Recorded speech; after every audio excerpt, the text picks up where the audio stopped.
Good evening, and welcome to my presentation on IT and entrepreneurship. My name is Tyler Frankenberg.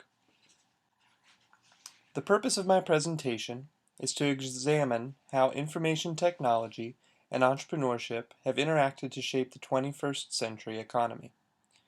The first section will tell the story of the early days of Silicon Valley and about how entrepreneurial ethic and a new model of business funding allowed for the creation of the modern technology industry. The next section will discuss how recent advances in information technology infrastructure and applications have opened up new opportunities for entrepreneurs to launch successful information-driven businesses.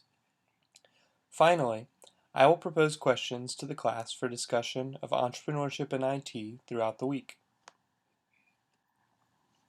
The story begins with William Shockley, a British-American physicist who opened one of the first technology firms in what would later be called Silicon Valley. Shockley was part of the team at Bell Laboratories that won a Nobel Prize for inventing the point-contact transistor, an electronics technology that served as the building block for computer microprocessors. At the same time, he had secretly developed an improved version of the transistor that he sought to produce commercially, and in 1956 he established Shockley Semiconductor in his childhood home of Palo Alto, California.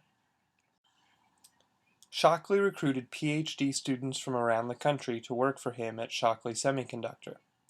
Because of his difficult and intrusive management style, however, he alienated his bright employees, 8 of whom, now known collectively as the Traitorous Eight, banded together to seek employment elsewhere. At the time, it was common for scientists to spend their entire career with the same company, so the defection of the Traitorous Eight was unprecedented. What happened next helped establish norms for venture capital funding that would allow the fledgling information technology industry to flourish. In their search for a new employer, the Traitorous Eight were connected with Arthur Rock, a New York area businessman who suggested they try to start their own company. He helped them reach out to large corporations to secure a $1.5 million investment, and eventually secured the funding from Sherman Fairchild, an inventor who'd made a successful business out of manufacturing cameras. They founded Fairchild Semiconductor and eventually went on to pioneer the silicon microchip. Before Arthur Rock helped the Traitorous Eight secure their funding, new business ventures were typically funded through bootstrapping or through personal loans from family or business connections. The venture capital industry was small, conservative, and concentrated in New York. Starting in the late 1950s and 1960s, however, some investors started taking an active approach to seeking out promising new technology companies in the Bay Area, and then matching them with investors who would not be held liable for any legal issues experienced at the new firm. In 1967, Arthur Rock's venture capital firm backed another defection of members of the Traitorous Eight from Fairchild Semiconductor. Gary Moore and Robert Noyce had grown dissatisfied with their East Coast managers, and with Rock's help secured funding to found Intel, the company that would pioneer commercial microprocessors and spark a revolution in personal computing. Their success inspired more people to move to the Bay Area to start technology companies. Arthur Rock's success inspired other investment managers to set up shop in venture capital firms in California. By 1970, there was a critical mass of tech startups in the Bay Area, building on the work of the Traitorous Eight and Arthur Rock, and the area began to be known as Silicon Valley, USA.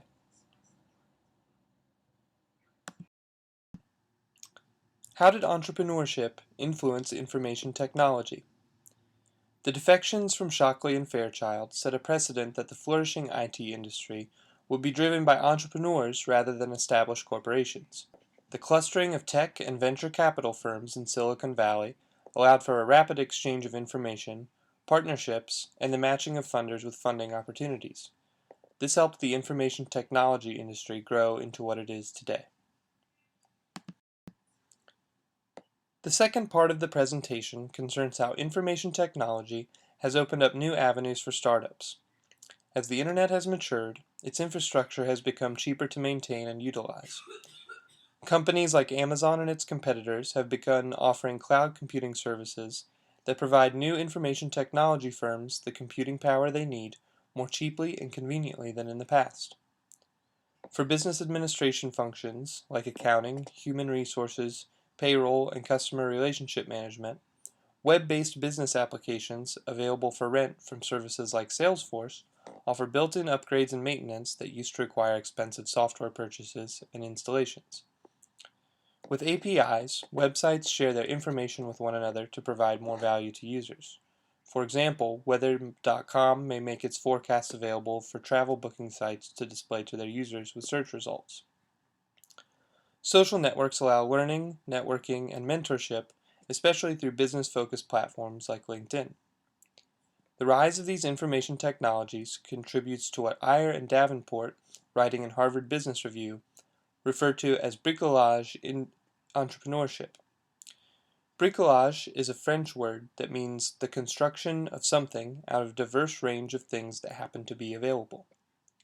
The concept of bricolage entrepreneurship, then, refers to businesses built off the foundation laid by the internet infrastructure, business applications, APIs that are now readily available in the marketplace. For an example of the bricolage concept in practice, Iyer and Davenport suggest Airbnb. Airbnb's business model is to provide a web and mobile-based platform through which people with extra rooms can rent them to travelers, much like a bed and breakfast, and through which travelers can readily access and arrange stays with hosts.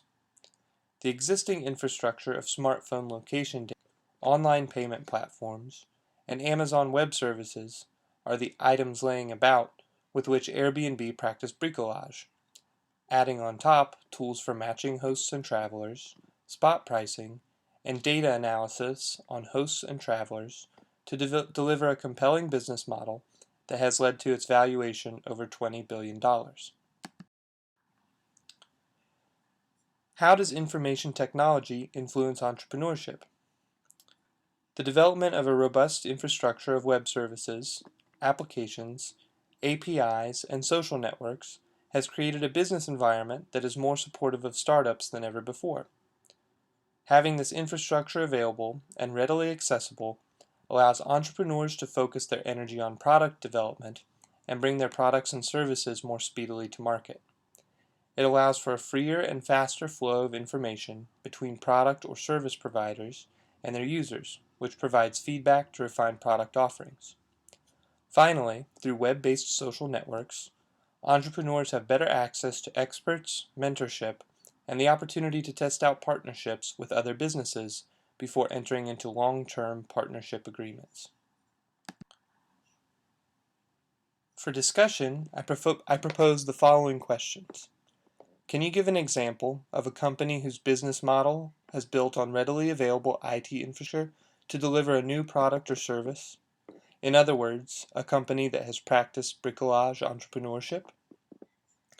Do you think that future growth in the economy will be driven primarily by entrepreneurship, by established corporations, or both? Thank you so much for watching. I look forward to discussing with you this week.